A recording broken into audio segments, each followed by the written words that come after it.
Hello, everyone. It's our first episode of 2024, so I'm going to say Happy New Year and welcome to the return of Name of Pod. Alistair and I have been working on a lot of ideas to share with y'all, but today we're going to get our reboot and our new year started with something just a little bit different. One of the things we want to do this year is to talk to a lot of different people about a lot of different things, and today I have the distinct privilege of being joined by my friend, Mr. David Cohen. Some of you listening will know David, but for those of you who don't, David is a near native resident of Western North Carolina, having relocated with his family from Atlanta in 1970. He's been a performing drummer with many different groups, including some Grammy winners. Goodness, I'm stumbling. But let's face it, if you play music in Asheville long enough, you probably have met a few. But he's toured the Southeast, and he's been doing that for 40 years now. I have seen the man play way back in the day with the Humbuckers. I think was the first time I saw you play. And it's awesome. And we might talk about some music later, but today we're going to be mostly focused on his amazing work as an editorial and political cartoonist. So, y'all, David has been drawing cartoons since elementary school. He had his first publication in a youth theater program back in 1971 and began his pursuit to become published, starting with his daily paper in the 1980s. We can now find his regularly published work in the Asheville Citizen Times, Smoky Mountain Living, Queer Majority website, and generally all over social media. You should follow him on Facebook. And also with occasional appearances from the Funny Times out of Ohio. So, David, thank you so much for being here. I really appreciate it. Oh, my pleasure, Andrea. When you sent me the request for this, I thought, wow, I get to talk about myself, which I try not to do too much of that. I usually let the work state whatever I need to say, but sometimes talking about myself, answering questions helps fill in some of the gaps. Yeah, no, and I really love it because back it occurred to me when I was putting this together that we both also have storied histories in the natural foods business, and that would have been how you and I met all those years ago as coworkers. So I can't believe it's been that long, honestly. But I wanted to start here because because we're friends, and I'm curious. Since you have been drawing cartoons since you were little, like what kind of cartoons was little David Cohen drawing? Really bad ones.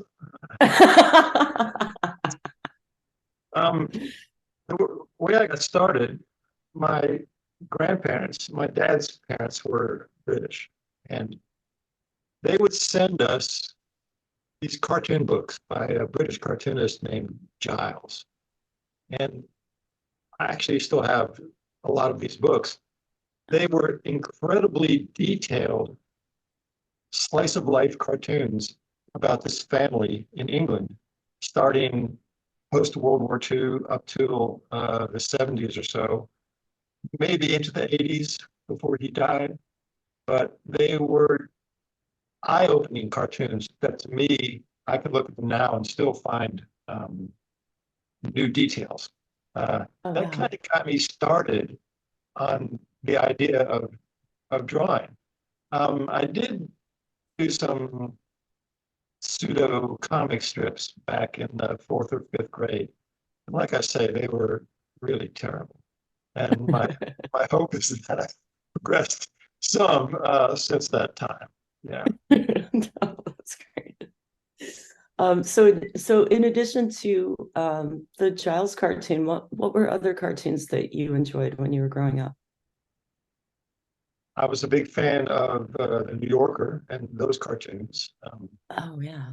I don't think we subscribed to the magazine, but I did get a chance to see them. Maybe it was in doctor's offices or dentist office, and Oh, yeah, I remember that. Yeah. that was always kind of the gold standard. And as I got older, I sent them cartoons, and of Oh, course, wow. nothing was accepted. They had big thick pads of rejection letters that they sent out to all of us. So I have, at one point I was having a show and I papered the wall with my New Yorker rejection letters. That's And great. put my cartoons on top of that. Yeah. So there was, that Oh, was, that's brilliant. of course, Saturday morning, animation. I'd never really gotten into animation, but the idea of it really stuck with me. And all the Disney movies and Warner Brothers, all that stuff just really was influential on me. Oh, yeah. Yeah. I mean, I think, and so I guess that kind of brings me into as far as the style, like as you developed getting older, what kind of drew you to more the pun not intended actually, but what drew you more to like doing the editorial and political style cartoons? Um, Did that kind of stem from like the New Yorker and stuff like that, or was it no, no, more? because actually I drew just straight humorous cartoons for the first number of years that I was drawing cartoons. Yeah. My uncle uh, was very supportive, and I would send him cartoons, and he had contacts in various syndicates around the country, and he would send them my cartoons. This was when I was like early high school, and I would get form letters back saying, at this time, we do not need these cartoons.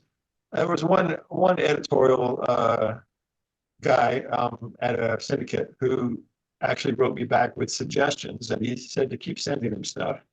And so I did, and I got some interesting feedback from him. But it wasn't until later on, as I got a little more aware of politics and what was going on in the country, that I decided to try my hand at political cartooning. Gotcha.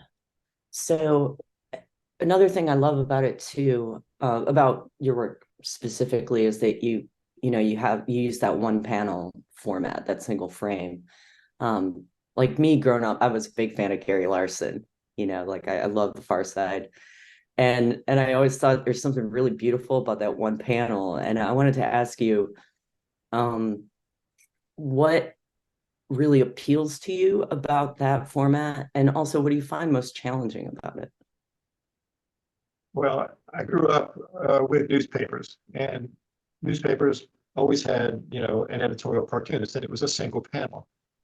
The idea that you have to get across your message in a single panel, sometimes without dialogue, which I find are some of the best cartoons. If it's Mm. all visual that you're getting your message across on,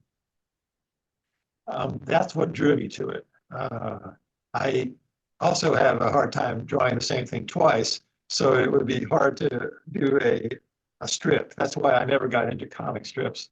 Oh, yeah.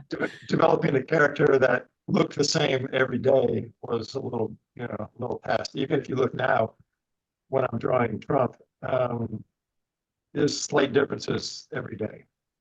Yeah, yeah, and you do drop a lot recently. So yeah, that's I mean, I kind of I dig that though, because like when I see those cartoons, it seems like even though there might be a slight difference maybe from the way you drew him a couple days prior to that, um, it always seems to fit like the nuance of that message for the cartoon, if that makes sense. It's like the way I see it is like I and I don't know if this is intentional or not, but it seems to me like it's more of an expression of that actual thought in the cartoon itself versus the does that make sense? About a lot of people that I draw caricatures of, the the more things that there are that you can caricature, um, Right. the easier it is. Like someone who's very normal looking or attractive or uh, balanced in the way their eyes and their ears and all that stuff works. They're Yeah. they're harder to draw, they're harder to caricature. Whereas Trump, um, the hair, the makeup, you know, Yeah. all of it, the weight, just it's yeah. A lot of times I'll download a photo of someone that I'm trying to draw, so I use for reference. But by Yeah. now, I've got I've got Trump so much in the brain that I just sit down and start drawing, and it comes out on the paper. Yeah. Yeah, that makes sense. That does. And also it brings me to this one, because like a lot of your cartoons are in black and white, but when you use color, you use it very judiciously, like either for an accent or to help emphasize a certain joke. Um, when you start doing that, like I remember in some of your earlier Trump cartoons, like the red tie was like a big one that you chose as an accent, which I thought was, just really cool. But generally speaking, though, like when you're not talking about like a super caricature like Trump, um, how do you go about like choosing those accents? Like what makes it to you that like you want to use that specific type of emphasis? Well, the first thing I do is I just look at a lot of pictures of the person that I'm trying to caricature, and I Yeah. try to do some sketches. It's a really good thing that I used a fairly soft pencil to start my drawings with Mhm. because I do a lot of erasing. Um, Mhm. and I will say that it's usually the mouth that is the hardest part for me to get. Oh wow. Yeah. Uh, now I'm friends with a lot of editorial cartoonists, through social media. And so I Mhm. see their work a lot. And, I'm not above saying that, oh, he drew the mouth really well. I'm going to try drawing it like that. Yeah, Or yeah. he really captured the tone of that grease paint that he puts on. Um, Right. when you talk about black and white and color, Yeah. you know, when I started, color was very rare that you would see in a newspaper. You might Oh see it in right. Sunday comics, but Mhm. it was always cost so much more for the printer to use color. And so that's why you Right. see all of the old school editorial cartoonists like Alden and Herblock, uh, Paul Conrad. It was all black and white, and they would use zipatone for texture, or they would use a grease pencil. And so I have a hard time with color. I will admit it. I don't know how to mix them. I don't do very well with creating what I see in my head and putting it in color on the page. So that's why I do black and white for the most part. I have been doing Mhm. some magazine illustrations for a magazine out here that wants them in color. So I've been experimenting with watercolors, and I do Oh water nice.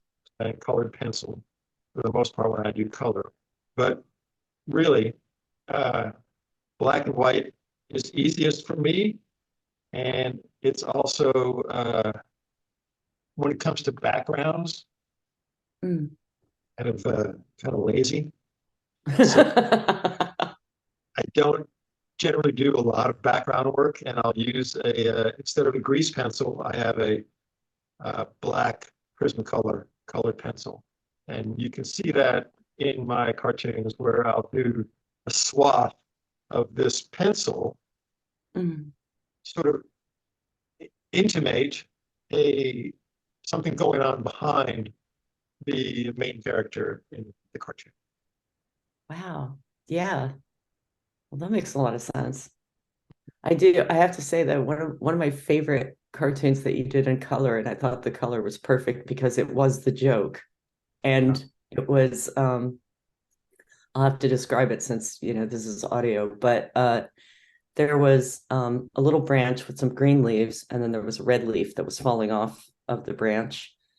And the green leaves are saying, "Hey, isn't it a little early?" And the red leaf is like, "It's too hot. I'm getting bleeping out of here." Do you remember that one? I think that was from like maybe last fall. I don't know. That one really stuck in my brain though, because you use color so rarely, and I see your cartoons, every day. So that one really, really stuck in my head. Yeah, that But was yeah, it was really hot, like in the beginning of fall.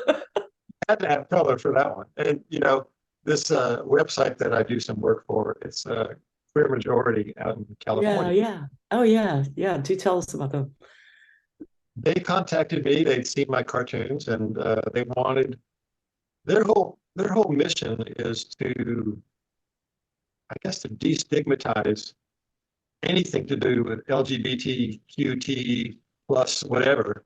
So Yeah. a lot of great essays that are written about those subjects, and they wanted to lighten up some of the essays with cartoons. And so I I would send them stuff, and then there would be a lot of back and forth between me and a couple of people there. And it Mhm. turns out that I really was not. I mean, I kept saying to them, well, this is such a serious subject. It seems like you need more of an editorial cartoon than a humorous cartoon.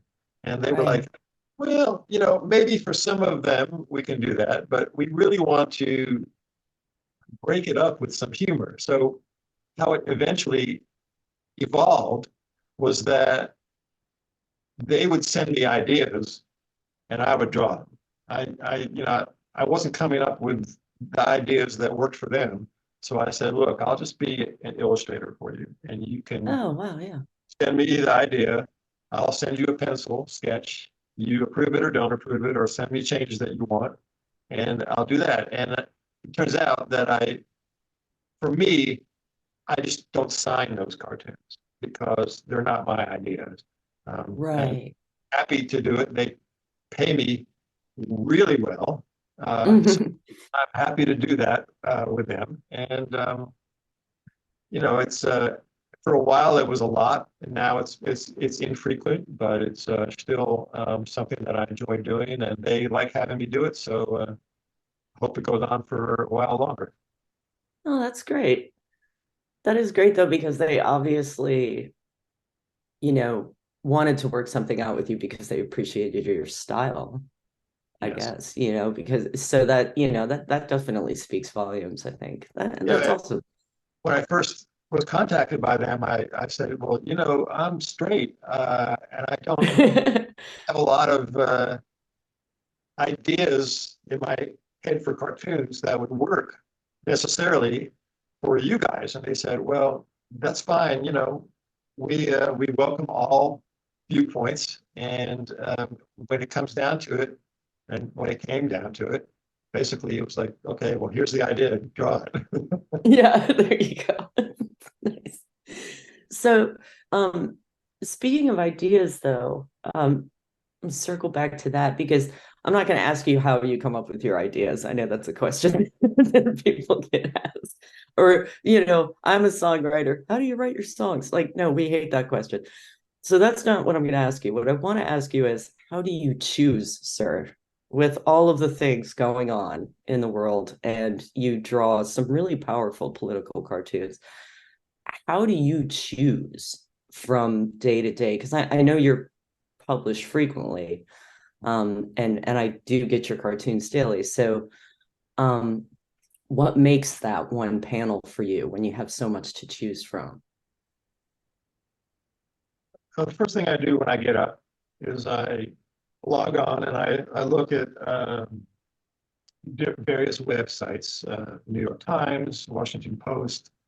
Mhm. Um, I I listen to NPR, so I hear a lot of uh, recaps of what's going on the night before when it comes to Mhm. whether it's Ukraine, whether it's Israel, whether it's U.S. politics, whether it's climate change.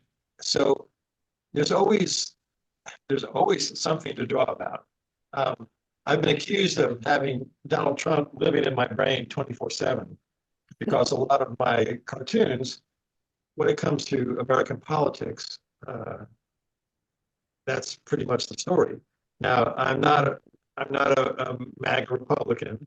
I'm obviously a liberal Jew, Uh, so I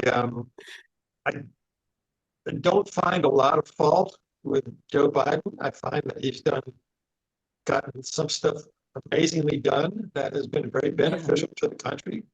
And Mhm. my hope is that either he gets reelected or before November, some younger Democrat who has great cred appears and decides to run, and that Biden will say, yes, take the reins. But Yeah, yeah. when it comes to choosing what to draw about,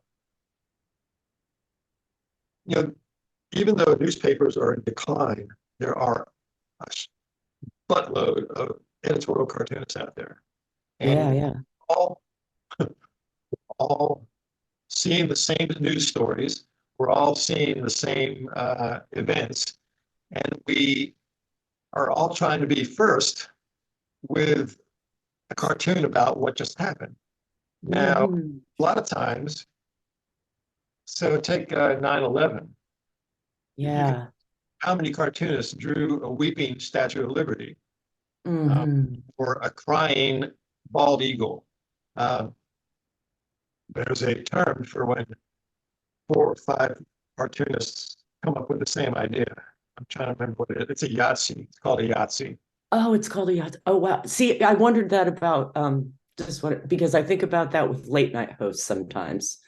Mhm. When late night hosts are all joking about the same thing, and it's almost like, yeah, you guys, everybody has their own style, but how are you going to approach it? Like, yeah. So sorry, go ahead. But it reminds me of that. A Yahtzee. That's funny. I remember reading the thing that Carl Jung said one time that there's this enveloping around the world this web of consciousness, and that um, when you're doing something creative, you tap into this web, and that a lot of times more than one person taps into the same part of the web and gets Yeah.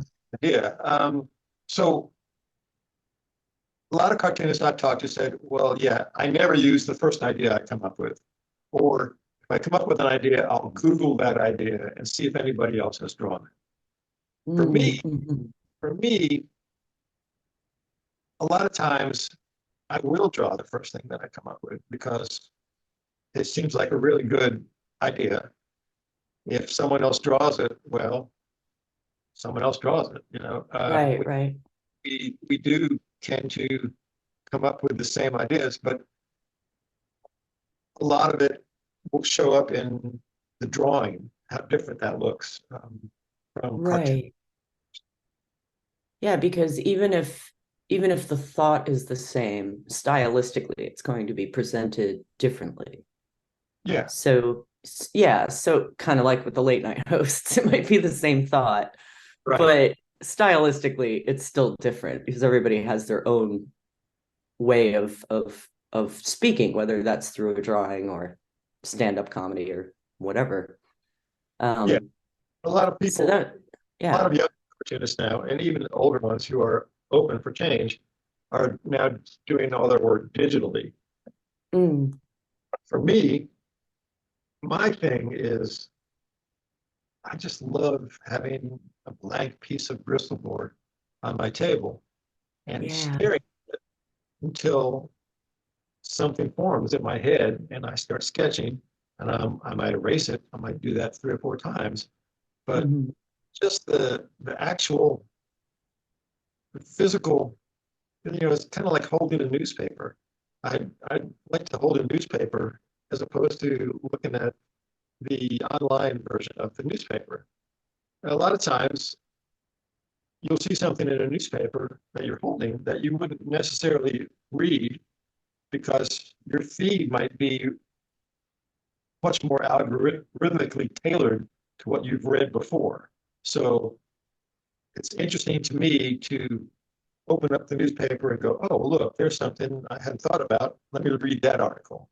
Uh, that's part and parcel of the whole physical aspect of cartooning to me. I just really like the paper, the pens, the pencil, sitting down, drawing, erasing, coming up with the whole thing, looking at it, going, oh, this is shit. Start over. Uh, this is great. Put it on the scanner. Let's get it going out to the world. Oh, see, yeah, I appreciate that sense of tactile. That's why I like to, sometimes if a song lyric pops in my head and I'm out and I don't have anything to write, yeah, I'll put it in my phone. But not if I have a pencil and a piece of paper or a pen within arm's distance, because there's something much better about that. And I think it sticks in your brain better too, almost in a certain way of speaking, because you're so much more connected to it. Yeah, I'll be sitting at the table and thoughts will flash through my head, and as soon as they do, I write them down Yeah. because I'll forget them if I don't write them down. But writing them down really cements it in my head, and it's something concrete that I can go back and look at if I'm stuck for ideas. Right, right. And now I want to talk about some more fun stuff. But before we skip on to that, there's one more thing I wanted to ask you. Going back to choosing topics. As we had spoken about this a little bit in preparation for our conversation today.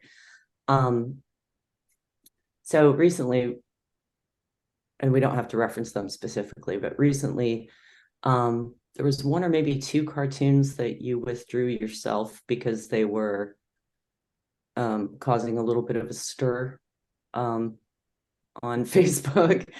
Um, and I saw them. I personally thought they were pretty powerful and the message was strong. I didn't necessarily feel it was out of line. But yeah, when it comes to like that kind of strong opinion, um, there's obviously a fine line.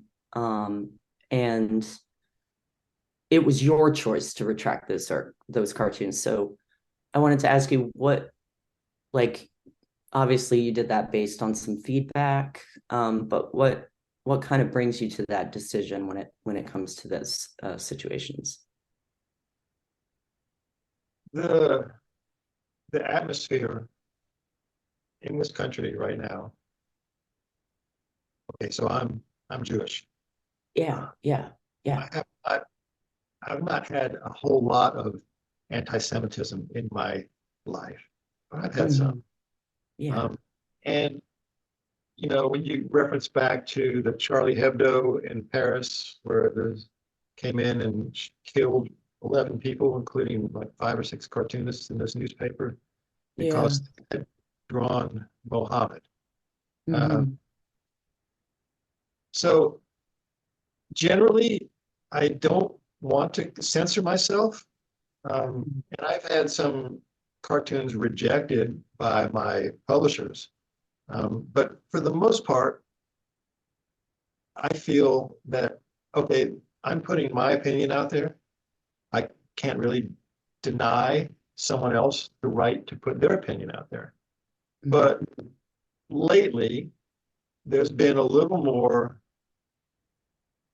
violence connected with images, violence against the perpetrators of those images. Um, the cartoons that you're talking about, one of them was removed from Facebook, not by my choice, but was removed. It was up for a while, and then some people in comments would post it again just to keep it out there. I thought it was pretty powerful, and that's why I drew it. The other one had a little more reference to Christianity, Mm. which I felt could engender some negative feedback, not just letters to the editor, but negative Yeah. feedback when knocking on my door. Um, so I felt like it was in my best interest with the current atmosphere in the country to not run that cartoon. I did send it out, like you say, to my subscribers. I have an email Mm, subscriber list. It's now about 170 people. nice. And people saw it, and the feedback was, well, I guess I'm okay. Here's the statement that I want to make. My cartoons are not going to change anybody's mind. Most Right. of my work, all of my work, is going to be preaching to the choir, Mm, uh, as is most editorial cartoonists. We mm, we draw the cartoons that we think are right and make a statement about what is wrong. And the people that generally like our work because they agree with it. yeah. So um, the idea that what I'm doing, I was just having a talk about this with a friend on the phone just a couple of hours ago. Yeah. Why I draw cartoons is because I enjoy it. I get paid to do it, and it keeps me from going insane because Yeah. these things are going on in the world that need to be commented on, if not by Hmm. me, by somebody. Hmm. Um, and it's getting harder and harder to be sarcastic or Yeah. ironic when Yeah. some of the stuff that's going on out there is, even 5 or 10 years ago, you say, "Oh, that couldn't possibly happen. Someone couldn't possibly do that." And now Yeah. it's like it's happened so often that it just sort of, slips by. Oh, he did that again. Oh, well, okay. Oh, there's 91 counts of, Yeah. Yeah. Jesus. he actually said this. Roger Stone said that we should kill these senators. It's like Yeah. it's unbelievable. I think about someone who, maybe who was my age in 1950, Yeah. what they could possibly think this country has come to Yeah. with what's going on in the country right now. The fact that he even got elected the first time. Right. Oh God, I know. Fuck, you know, Oh, it's yeah, the worst. it's It's getting the hard worst. to draw about this stuff because it's all a cartoon already.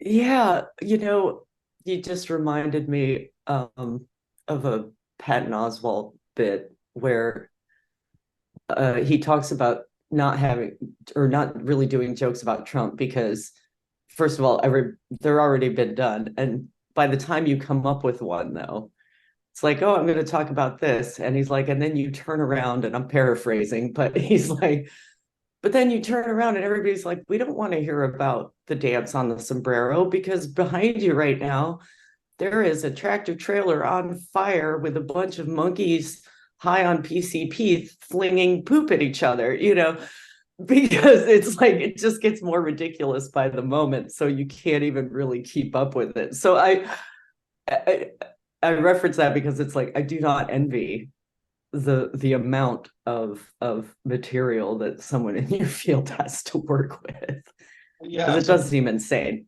sometimes you got to filter it down to one idea. Yeah, But this yeah, yeah, stuff happens, and we're all scrambling to draw about it. And so sometimes, I mean, I do a lot of my work early in the morning. I'm an early morning person, but I yeah. also, as the day goes on, sometimes stuff happens, and I know someone's going to be drawn about it, so it might as well be me. Like you said, we had met in the natural foods business, and in 2020, I retired from that work after about 45 years of it, and Yeah. devoted myself to not only playing music more, but also Mm. to trying to draw as much as possible. I mean, I'll be 70 in March, and I figured, Mazel tov. thank you. If I'm lucky, I've got another 10 or 15 years of where I can draw competently. So now I've got all this time to do it. I'm just going to keep on drawing. So sometimes I'll come up with two or three a day, but I try to get at least one in every day. And Nice. yeah, so the idea that I'm on a sort of limited time schedule here, as is one of the impetuses for me continuing to do this work. And the fact that it's so insane out there and it's only getting crazier by the day that it's really not difficult to come up with something to draw about. Right, right. And part of the reason I started doing a podcast is because there's things we need to talk about. Right. Another reason that I'm glad you're here with me today. This is wonderful. So aside from all of that, the more serious stuff, I do love your fun cartoons too. And I'd love if we could talk about some of this for a second, because I know I mentioned the one with the leaves earlier, which I just thought was cute because it was just a great comment about how it was way too hot in October. Um, but when you're having like those kind of thoughts, because again, I'm sure you have plenty to work with. Um, is it just kind of like this made me giggle this morning, or like what kind of inspires you to make that cute one for the day? I try at times to, when I sit down at the table, I go, okay, today I'm not going to mess with politics. Today, Yeah. let me just come up with something that's humorous. And so I've found that over the years that cartoons about cats and dogs get a lot of Yes. response. People love it. We love that. We can't help it. We love it. So I have a cat, and she is very photogenic. Very, I can draw her and Yeah. easily, and it's like I said earlier. Before I got into politics, that's all I used to do was humorous cartoons, just regular humor. Yeah. So it's something I'm grounded in, and it's something that I still enjoy doing. And some of the same principles apply if if I can get it across with the fewest words possible and have the visual be the joke. That to me is some of the best cartoons that are out there, not just Yeah. mine. Anybody that draws like that. Um, Yeah. and I, one of the cartoons that I particularly like, um, I do a lot of wordplay in my humorous cartoons. Yeah. Yeah. I enjoy that. And there was one of a Buddhist monk holding up his hand, and there was a dog that was sitting there, and the monk was saying, "Namaste." I'm like, okay. Um, and I love that concept. So I worked really hard on the drawing to make it so the drawing was equal to the concept. Um, Yeah. and so one of the things I've been doing on Facebook, people have asked me, well, do you have any favorite cartoons that you've Yeah. drawn? And I, my flippant answer off the bat was, yeah, the next one that I draw is going to be my favorite one. But Right. I look back over my archives and I go, I particularly like that one. So I'll post that one as a favorite. So I do that. Yeah. I do that on Facebook. I've got a couple of Facebook pages. One is just my personal page, and one is for my new cartoons, um, which basically is stating that I'm the editorial cartoonist for the Citizen Times. And these are cartoons that I do not only for them, but because it's a Gannett newspaper, uh, some of those cartoons get distributed to their newspapers around the country. Yeah. Yeah. That's really great. And what we'll do is we'll have in the show notes on our YouTube page and links in the comments on the Spotify channel where people can find your cartoons online. So we'll make sure that folks can go see that, and we'll be sure to plug that again at the very end, because repetition makes people remember.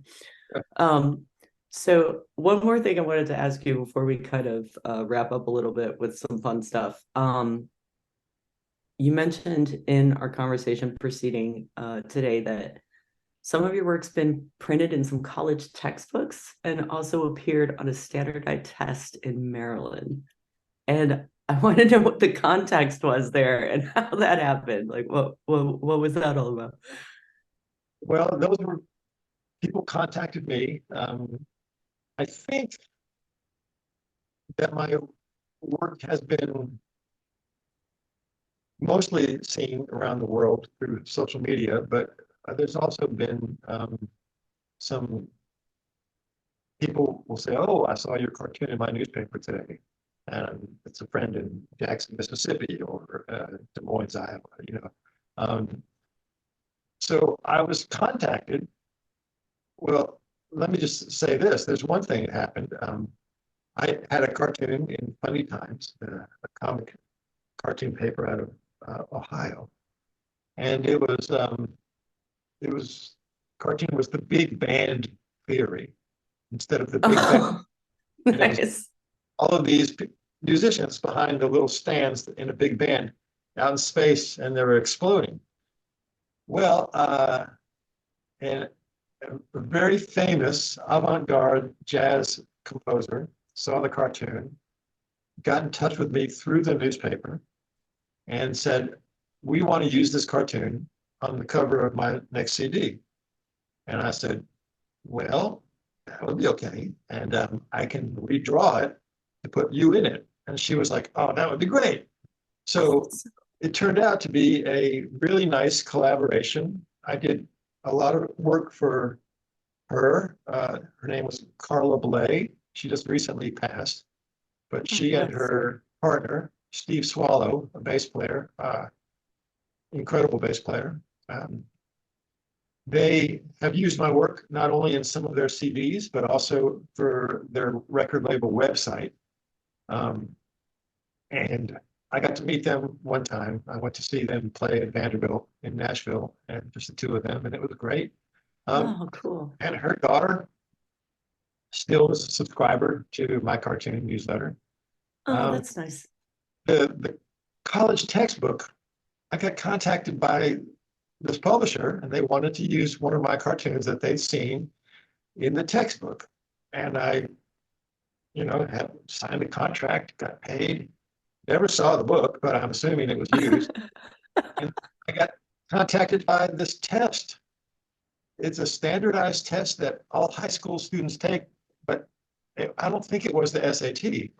But the cartoon, I think the way it was explained to me was they wanted the cartoon on the test and then have people write about what they thought the cartoon was about.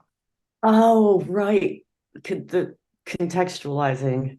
Right. So Wow. uh, Well, don't do that with a New Yorker cartoon because sometimes those are famously hard to decode. yeah, yeah. That Seinfeld joke. Yeah, well, now, for many years, Bob Mankoff was the cartoon editor there, and he retired, and now there's a woman who I don't know her name. The cartoons kind of are the same, but they're kind of not. I've got Yeah. a lot of books of classic New Yorker cartoons, and some of these cartoonists from, the 30s up through the 60s and 70s, classic cartoonists, classic styles. It's all very different now. The humor is still kind of the same, but Yeah, yeah. it's changed a lot. Oh, that's really awesome. So, this has been so much fun. And one thing I want to do before we go is I've got little five questions for you, like just a quick little five fun questions. Um, I have to say the first thing that comes to my mind what? when you ask me this question. What? Do I have to say the first thing that comes to mind? Like Oh, like the first thing that comes, yeah, yeah, yeah, like kind of like a little rapid fire. okay, But if you feel the need to elaborate, feel free. okay, all right. Feel free because that's totally okay. So, who is your favorite contemporary cartoonist in your genre, editorial cartooning? Uh, there's a guy out in Salt Lake City, Pat Bagley. Um, our cartoons don't look anything alike, but he is just perfection. I would also say Adam Zieglitz, who's a cartoonist up in Buffalo. Uh, he's great. And someone who is no longer alive, but who I met and was a really, really good cartoonist, Dwayne Powell out of Raleigh. Um, he he was not only a great cartoonist, but he was a mentor to me as well. Very good, because I'm gonna have to check them out now. Because I think I've heard of Adam Zieglitz, but I've not heard of the other two, so I'm gonna have to check them out. So number two is, who's your favorite contemporary cartoonist outside of your genre? Like, who makes you giggle? Makes me giggle. Yeah, I like Paul Noth, Noth. He did this great cartoon. I'll describe to you because I think it works in the description. Um, sure. there's these kids on the playground. One of them sitting on a seesaw, and the Mhm. seesaw, he's sitting where it's tilted down. He's at the bottom, and all these kids are around him, and he's saying, "Okay, when a teacher comes out, everybody look up."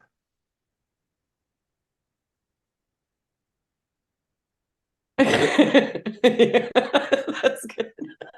Okay. Yep, I had to picture it and I'm like, yeah, okay, that's perfect. Yep. All Kid not right. I like that. crack up. Uh, um, I'm really into anime and Miyazaki. Oh yeah, yeah, yeah, yeah. I like let's see, the cartoonist, not in my genre. Well, I do still subscribe to a newspaper, so I see comics every day. Of Yeah. course, Charles Schultz, uh, Hmm. Matt, Classic. and Dewsbury, that stuff. I really like Dan Ferraro. He draws a panel called Bizarro, and he and Gary Larson kind of, and another cartoonist named Ken Brown, kind of made it okay to draw really weird shit. So I think one of my favorite things about Gary Larson was always the cow jokes. The cows were awesome. oh yeah, yeah, kind of opened it up for people to be weird. Yeah, yeah, yeah, that's great. I love that. Okay, so now I'm gonna turn this just a little bit. Um, I do know that you love being a drummer and being in like doing like good cover band style music and stuff, but what's your favorite style of music to play? That's hard to say. I would say let me put it down to like three. Sure, yeah. Yeah, Uh, with all the genres you play, I think three is acceptable. so first off, let me just tell you the kind of music that I have played. Um, so we've got rock and roll, Yep. traditional jazz, jazz fusion, Irish music, reggae music, new age music, um, some hip hop, Nice. and I've never done any opera or classical music. I don't read music, so that kind of puts me out of those genres. I would say favorites would be rock and roll and reggae. And when it comes to percussion, because I started off on congas, I would say probably Latin music. Oh, nice. Nice. Very good. I dig that. I mean, I kind of expected rock and roll to be in there somewhere, but I'm surprised by the Latin. That's very cool. I like that a lot. So specifically a drummer question, because I've heard this from, I know a lot of drummers. I've lived in Asheville long enough. Um, do drum keys really go missing as often as I've been told? I on my keychain. There you go. I'll always have one. I have one in my pick pedal bag that I keep there because I need one to set up my hi-hat stand as well. Um, Right. I have I have 3 or 4 just sort of hanging around in case I need one. But the one on my keychain is the guarantee. There you go. That's perfect. See, that seems like the way to go. I feel like if more people were a little more grown up about it and just had it on their keychain, this would not be an issue. Very good. Good advice, sir. And fun random last, do you ever still play guitar? I do not have a guitar. I Oh, I played guitar for about 10 years when I was yeah. a couple of different ensembles, both duos and trios. I was a rhythm guitarist. Same seas. After I wrote a couple of songs, but I realized that as a rhythm guitarist, I was basically just playing the drums on the guitar. So that was when yeah, I knew so many guitar players that were so much better than me that I figured I had better take a left turn here and try something else. And rhythm is really the guiding principle for what I do musically. So that's drumming is where I wound up. See, I think that's awesome because I have friends because I am a rhythm guitar player, as you know, and I have friends that have told me, you have great rhythm. You should try to play the drums. And I said, here's the thing. I can move both my hands at the same time and sing. What I cannot do is move all four of my limbs in different motions at the same time. That I cannot do. That is a Drummers, gift. drummers That have is a different, gift. it's been scientifically proven that drummers are able to divide their brains up in many more ways than most people. And I I've tried singing while I play, and I can almost do that, but that's just one more limb that I have to keep moving. So 4 is hard enough. Yeah, force hard enough. And probably why you're also so very brilliant at the cartoons, my friend. I really want to thank you for doing this with me today. Everybody, we're going to put some links for the ways to follow David and see all of his amazing work in the show notes. And you're going to be able to listen to this on YouTube, iHeartRadio, and Spotify. Please check us out and follow, and we will talk to you next time. Thank you so very much again, David. Hope to talk to you again soon, my friend. Thank you. My pleasure.